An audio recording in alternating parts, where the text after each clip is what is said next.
कराची के इलाके सदर में धमाका, एक शख्स जाँ बहक, 8 अफराद जख्मी हो गए। धमाके से कई गाड़ियां और मोटरसाइकिलें तबाह हो गईं। पुलिस, रेंजर्स और रेस्क्यू टीमें जाए वक़्वा पर पहुंच गईं। धमाके की नौयत का तयन किया जा रहा है। कराची के अस्पतालों में इमरजेंसी नाफिज। वज़ीर आला सिंध ने IG से रिपोर्ट तलब कर ली।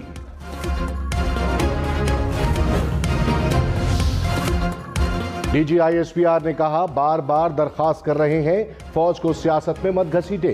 पिछले चंद दिनों में तमाम सियासी जमातों की लीडरशिप ने मुसल्लह अफवाज की लीडरशिप के खिलाफ बयानात दिए। हमारी तमाम लीडरशिप का फोकस अपनी जिम्मेदारियों पर है। जल्द इलेक्शन का फैसला सियासतदानों ने करना है, फौज का कोई किरदार नहीं।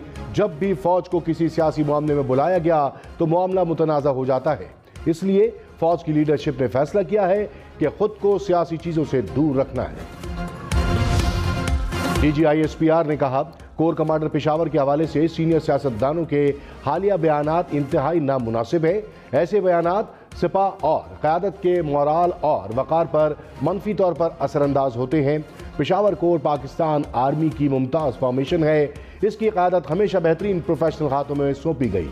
सियासी क़यादत से तवक्को की जाती है वो इदारे के खिलाफ ऐसे मुतनाज़ा बयानात से इज्तनाब करें। DG ISPR major general Babar Iftikhar ने कहा, आर्मी चीफ बहुत अहम ओहदा है। आर्मी चीफ की तकर्री का तरीक़ाकार आइन और कानून में वज़ा कर दिया गया है। आइन और कानून के तहत ही तकर्री कर दी जाएगी। बिला वजह इस ओहदे पर बहस करना मुतनाज़ बनाने वाली बात है। इमरान खान ने कहा, 3 स्टूडेंट्स ने अमेरिका के साथ मिलकर साजिश की। जो लोग साजिश रोक सकते थे उन्हें बताया, हुकूमत गई तो बड़ा मुआशी नुकसान होगा। शौकत तरीन ने भी इनको बताया, लेकिन बदकिस्मती से हम कुछ नहीं कर सके। जब तक जिंदा हूं, चोरों और डाकुओं को कबूल नहीं करूंगा। कौम के लिए जेल जाने और जान की कुर्बानी देने के लिए भी तैयार हूं। ये वक्त हमारी हकीकी आज़ादी की जंग का है। इंतखाबात के ऐलान तक हमारी तहरीक जारी रहेगी। अदम एतमाद का एक रात पहले मुझे एक पैगाम पहुंचाया गया, एक धमकी दी गई कि हम फौरन इलेक्शंस माने या मार्शल लॉ होगा। ये धमकी एक हुकूमत का वजीर ने हमारा एक साथी के थ्रू मुझ तक पहुंचाया। बिलावल भुट्टो ने कहा, तहरीक अदम एतमाद से कबल धमकी मिली कि फौरी इंतखाबात की बात माने वरना मार्शल लॉ लगेगा। धमकी हुकूमती वजीर ने एक साथी के जरिए मुझ तक पहुंचाई। उनकी ये हिकमत अमली नाकाम रही। हमारे सारे इदारे, अदलिया और एस्टैब्लिशमेंट उनकी कोशिशों के बावजूद अपनी हुदूद में रहकर काम करते रहे। आज भी तहरीक इंसाफ की कोशिश है कि ऐसे गैर जिम्मेदाराना हमले करते रहें। तहरीक इंसाफ का बिलावल भुट्टो की धमकी के इल्जाम पर अदालती कमीशन बनाने का मुतालबा। धमकी देने वाले वजीर का नाम भी पूछ लिया। शाह महमूद कुरैशी ने कहा, बिलावल और उनके वालिद कौम को गुमराह कर रहे हैं। बिलावल इखलाकी हिम्मत करें और बताएं किस वफाकी वजीर ने धमकी दी। शफाफ इंतखाबात पर इस्लाहात के लिए तैयार हैं। हुकूमत इलेक्शन की तारीख का ऐलान कर दे तो इस्लाहात पर भी कोई एतराज नहीं होगा। मुल्क के हालात पर लंदन में एक और बैठक। नवाज शरीफ की ज़ेर सदारत इजलास में वज़ीर आज़म शहबाज शरीफ और वफाकी वज़रा शरीक इसहाक डार और मिफ्ता इस्माइल की मुआशी बहाली के इक़दामात पर ब्रीफिंग। नए इंतखाबात से मुतालिक फैसला इत्तेहादियों से मुशावरत से करने पर इत्तफाक। वज़ीर दाखिला राना सनाउल्लाह ने कहा, इत्तेहादी जो तजवीज़ करेंगे वैसे ही होगा।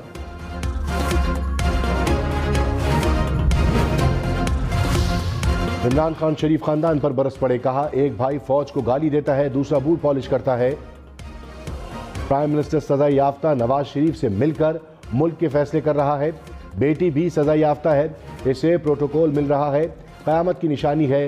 आसिफ जरदारी नैब की इस्लाहात कर रहा है। बड़े बड़े डाकू ओहदों पर बैठकर अपने केसेस खत्म कर रहे हैं। हमजा से पूछा गया, मकसूद चपड़ासी के पास कहां से पैसा आया? हमजा शहबाज ने जवाब देने के बजाय धमकी दी। मरियम नवाज ने भी मौजूदा सूरत हाल का वाहिद हल इलेक्शन करार दे दिया। कहा, कलील मुद्दत की मखलूत हुकूमत बड़े फैसले नहीं कर सकती। इमरान खान की शक्ल में पाकिस्तान के खिलाफ सबसे बड़ी साजिश हुई। 4 साल का गम 4 हफ्ते की हुकूमत पर नहीं डाला जा सकता। महंगाई का चूरन अब नहीं बिकेगा। इमरान खान सियासी शहीद नहीं बन सकते। ये उल्टे भी लटक जाएं तो इनका सियासी मुस्तकबिल खत्म है। अवाम नवाज शरीफ को 2/3 अक्सरियत दें ताकि मुल्क की तकदीर बदल सके। پہلے اصلاحات پھر انتخابات، بلاول بھٹو نے جلد انتخابات کا امکان مسترد کر دیا۔ کہا تمام غیر جمہوری انتخابی اصلاحات کو ختم کرنا ہوگا، سیاسی اتفاق رائے پیدا کرنا ہوگا تاکہ جو کھیل 2018 میں کھیلا گیا وہ دوبارہ نہ کھیلا جائے۔ ایک کوڈ آف کنڈکٹ ہونا چاہیے کہ ملک میں سیاست کیسی ہونی چاہیے۔ اگر ضابطہ کار پر سیاسی قوتیں اکٹھی نہیں ہوں گی تو پھر اگلا الیکشن خونی ہوگا۔ جمہوری رویوں پر یقین نہیں رکھیں گے تو پھر تو تم بھی بندوق اٹھاؤ میں بھی اٹھاتا ہوں۔ فواد چودھری نے بلاول بھٹو کو رجیم چینج کا مرکزی کردار قرار دیا۔ کہا حکومت 2 ہفتے کی مہمان ہے، بلاول نے 2 ہفتے میں جو کرنا ہے کر لیں، پھر وہیں ہوں گے جہاں پہلے تھے۔ اصلاحات کی باتیں الیکشن میں تاخیر کا ایک بہانہ ہے، الیکشن کی طرف نہیں گئے تو حالات سنگین ہو جائیں گے۔ ملک کو بچانے کے لیے جس حد تک جانا پڑا جائیں گے، حکومت کے کسی کمیشن کا حصہ نہیں بنیں گے۔ وفاقی وزیر احسن اقبال نے کہا پاکستان میں خانہ جنگی کی صورتحال پیدا کی جا رہی ہے، عمران خان اداروں کے خلاف منظم مہم چلا رہے ہیں، ملک کو بحران سے نکالنے کے لیے اقدامات کی ضرورت ہے، معاشی صورتحال سے سنگین دباؤ اور مشکلات کا سامنا ہے، تمام فیصلے اتحادیوں سے مشاورت سے کریں گے۔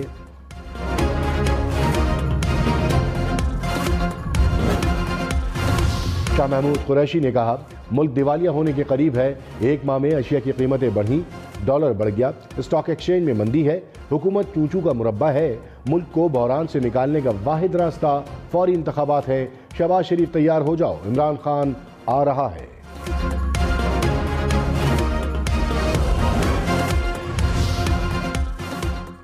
عمران خان نے ڈپٹی اسپیکر کی رولنگ کے خلاف عدالتی فیصلے پر نظر ثانی اپیل دائر کر دی۔ کہا سپریم کورٹ کے 7 اپریل کے فیصلے میں کئی سقوم ہیں جن پر نظر ثانی کی ضرورت ہے۔ اسمبلی کی کارروائی کے دوران ڈپٹی اسپیکر نے آئین کے آرٹیکل 5 پر عمل درآمد کیا۔ سربراہ حکومت کا ڈپٹی اسپیکر کے اقدامات سے کوئی تعلق نہیں ہوتا، سپریم کورٹ کے فیصلے پر نظر ثانی کرتے ہوئے قلعدم قرار دیا جائے۔ صدر عارف علوی کا مبینہ غیر ملکی سازش پر جوڈیشل کمیشن بنانے کا مطالبہ، چیف جسٹس کے نام خط لکھ دیا۔ کہا ملک میں سنگین سیاسی بحران منڈلا رہا ہے، عوام میں بڑی سیاسی تفریق پیدا ہو رہی ہے، صورتحال مزید بگڑنے سے روکنے کی ضرورت ہے، تمام اداروں کا فرض ہے کہ ملک کو مزید نقصان سے بچانے کے لیے کوششیں کریں، جوڈیشل کمیشن مبینہ سازش کی مکمل تحقیقات کرے، کمیشن کی سربراہی چیف جسٹس خود کریں۔ ڈالر مہنگا اور مہنگا، انٹر بینک میں ڈالر 192 روپے تک پہنچ گیا، قیمت میں 1 روپے 98 پیسے اضافہ، 1 ڈالر 192 روپے کی بلند ترین سطح پر پہنچ گیا۔ Army chief general Qamar Javed Bajwa کا کھاریاں میں تربیتی جنگی مشقوں کا جائزہ، مشقوں کے دوران جوانوں کی پیشہ ورانہ مہارتوں کے عزم کو سراہا۔ آرمی چیف نے فارمیشنز کے تربیتی اور حربی صلاحیتوں کی تعریف بھی کی، مشقوں کے دوران نئی ٹیکنالوجی کے استعمال اور مہارتوں کو سراہا گیا۔ منی لانڈرنگ کیس پہ بڑی پیش رفت، ایف آئی اے نے وزیر اعظم شہباز شریف اور وزیر اعلیٰ پنجاب حمزہ شہباز کے خلاف کیس کی پیروی سے معذرت کر لی، عدالت میں درخواست جمع کرا دی، عدالت کا ٹرائل جاری رکھنے کا فیصلہ، شہباز شریف اور حمزہ شہباز کو فرد جرم کے لیے 14 مئی کو طلب کر لیا، ایف آئی اے نے کیس واپس لینے کی خبر کو جعلی قرار دیا۔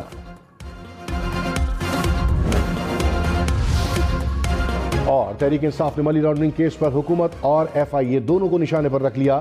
فواد چودھری نے کہا شہباز شریف نے خود کو این آر او دے دیا، شہباز گل نے کہا حیرت ہے ادارے جرم کی روک تھام کی بجائے جرم کی پرورش کر رہے ہیں۔